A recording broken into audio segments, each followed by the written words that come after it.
Ito ang tunay na sinagot ni Alden Richards tungkol kay Maine Mendoza. Sa mga nagtataka kung bakit hindi maamin-amin ni Alden Richards ang tunay niyang nararamdaman patungkol sa relasyon nila ni Maine Mendoza, ay na-debunk na mismo ni Alden Richards nang sabihin niya ito. Isa na dito ang pag-amin ni Alden Richards kung gaano niya kamahal si Maine Mendoza. At nitong recently nga lang niya na interview, ito talaga ang pinatunayan niya sa publiko kung ano talaga ang tunay na namamagitan sa kanila. Hindi lang kasi binanggit ni Alden Richards kung ano talaga ang nararamdaman niyang tunay pagdating kay Maine Mendoza. Inamin niya rin dito ng tahasan ang kanilang mga pamilya. Kaya kung nagtataka pa ang publiko kung nasan ba talaga si Alden Richards sa mga pangyayaring ito talaga ang nasagot na ni Alden Richards. Ito lahat ay tumutugma sa talagang tunay niyang feelings pagdating kay Maine Mendoza, at halatang halata talaga na ito ay totoong-totoo sa kanyang mga sinasabi noon pa man. Madalas din kasing paratangan si Alden Richards na isang sinungaling. Ito ay ang time pa ng Kalye serye. Ang mga nararamdaman niya daw kay Maine Mendoza ay peki lamang. Hindi pa ganoon nagsasalita si Alden Richards patungkol sa kanyang nararamdaman kay Maine Mendoza sa oras ng mga Kalye serye days at Itbulaga. Ngunit paglipas ng mga taon ay nakita natin kung gaano talaga kakonsistent si Alden Richards sa mga sinasabi niya. Kung dati ay sinabi niya na kay Maine Mendoza na kung ano talaga ang nakita niyo sa amin ay yun kami. At pagdating naman ngayon ng mga succeeding years ay nakita natin na talagang minahal niya si Maine Mendoza. At ito nga lang mga nakaraang araw ay sinabi niya na nabuo ang kanilang pamilya. Paniwalaan ng buong Aldab Nation ang kung ano ang gusto nilang paniwalaan. Kaya yan talaga ang tunay na nararamdaman ni Alden Richards pagdating kay Maine Mendoza. Grabe nga ngayon ang ipinakikita ni Alden Richards sa publiko. At tila napakaraming bakasyon ang ginagawa ngayon. Pagkatapos umuwi, bigla na lamang naglalaho. Ganito rin ang taktika na ginagawa ni Alden Richards tuwing meron silang pagkikita na ginagawa ni Maine Mendoza. Hindi na rin kasi isang sorpresa ito sa buong True-Blooded Aldab Nation dahil dati ay ginagawa na rin ito ni Maine Mendoza na hindi ipinaalam sa publiko, ngunit malalaman na lang natin na nagbakasyon na pala. Ito ang time na nagbakasyon si Maine Mendoza pagkatapos ng bench fashion show. Matatandaan kasi na napakaraming issue ang lumabas nito at naghanda si Maine Mendoza at Alden Richards na bigla na lamang nawala.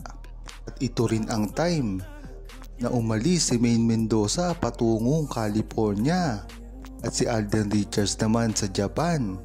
Ngunit ang kinahinatnan nito ay ang pagpunta mismo ni Maine Mendoza sa Japan na hindi na naibalita sa publiko. Kaya abangan natin ang gagawin na paghahanda ni Maine Mendoza at Alden Richards bago nila ilabas ito sa publiko. Dahil sa bandang huli, sila lang rin naman ang magdedesisyon nito. Marami na rin ang nakakakalap ng balita patungkol sa gagawing hakbang ni Maine Mendoza at Alden Richards at gagawing bakasyon. Napapabalita rin kasi na ang destinasyon na gustong puntahan nila ngayon ay ang Korea. Ngunit mataas din ang tsansa na mauwi na lang ito sa Japan. Kaya naman talagang tutok na tutok ang buong Aldab Nation. Pasabog na gagawin ni Maine Mendoza at Alden Richards at ito ay nagbabadya gawin nila bago sumapit ang Valentine's Day.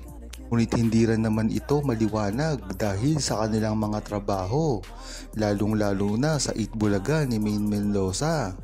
Kaya ang sigurado dito ay itong buwan ng Pebrero ay mangyayari lahat ang inaasahan ng buong Aldab Nation. Lalong-lalo na, Alden Richards ay nauuna na dito Hanggang ngayon nga ay nalilito pa rin ang buong Aldab Nation kung sino talaga ang kumokontrol sa kanilang mga karir.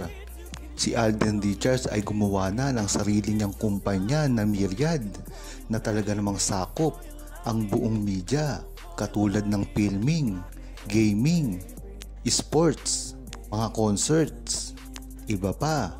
Ngunit hawak pa rin naman siya ng GMA. Talagang nagpapakomplikado ng relasyon nila ni Maine Mendoza dahil si Maine Mendoza naman ay hawak ng TVJ at Eat Bulaga sa TV5. Kung dati nga na magkasama sila sa isang network ay talagang hirap na hirap pa sila pagsamahin at hadlang dito ang kanilang mga management, lalo na kaya na makapaghiwalay na sila ng TV network. Naiintindihan ko na sa ngayon ang ginagawa ni Alden Richards, ang paggawa niya ng sariling kumpanya nang sa gayon ay medyo hawak niya na ang mga artista na pwede niyang makuha. Kung matatandaan nyo, ang GMA7 ay hindi pinili ni Maine Mendoza at hindi talaga siya dito pumirma ng kontrata. Kung matatandaan nyo rin na si Alden Richards ay gustong gusto rin makasama si Maine Mendoza. Talagang nakakabilib ang ginawang hakbang neto ni Alden Richards, ang paggawa niya ng sarili niyang kumpanya nang sa gayon ay kahit hindi siya suportahan ng kanyang management na GMA ay maaari niyang makuha si Maine Mendoza. At ito na nga ang nangyari dahil talagang first choice niya na makuha at makasama si Maine Mendoza. Yan ang totoong sinabi niya sa kanyang mga nakaraang interview. Magandang malaman na natuto na si Alden Richards at Maine Mendoza pagdating sa mga taktika ng panlilito sa mga bashers, dahil ikita natin ang mga bashers na hindi na malaman ang gagawin dahil sa pabago-bagong schedule ni Alden Richards at hindi malaman na schedule naman ni Maine Mendoza. Talagang natuto na sila sa mga nakaraang pangyayari na hindi na makasunod ang mga bashers at mga armin sa mga totoong schedule nila. Na pagkakataon na ni Maine Mendoza at Alden Richards na gumawa ng hakbang para magsama sa pribado man o sa publiko. Sabi ni Bilembir, dapat nga ay itago na ni Maine Mendoza at Alden Richards ang kanilang mga pagsasama nang sa gayon ay hindi na rin naman lumabas ito sa publiko dahil sa bandang huli sila rin naman ang mababash. Tama nga yan sinabi ni Bilembir.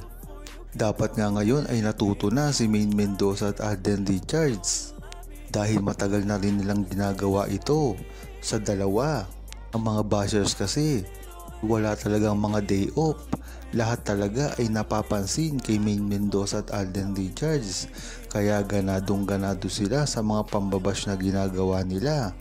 Lalo na napakaganda ng itinatakbo ng karir ni Maine Mendoza at Alden Richards, kaya dapat ay mag-ingat si Maine Mendoza at Alden Richards at huwag basta-basta maniniwala sa mga armin.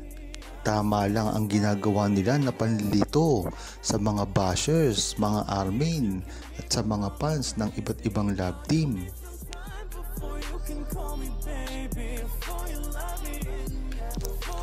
Huwag kalimutang mag-subscribe, comment at i-like ang video na ito. Thanks for watching!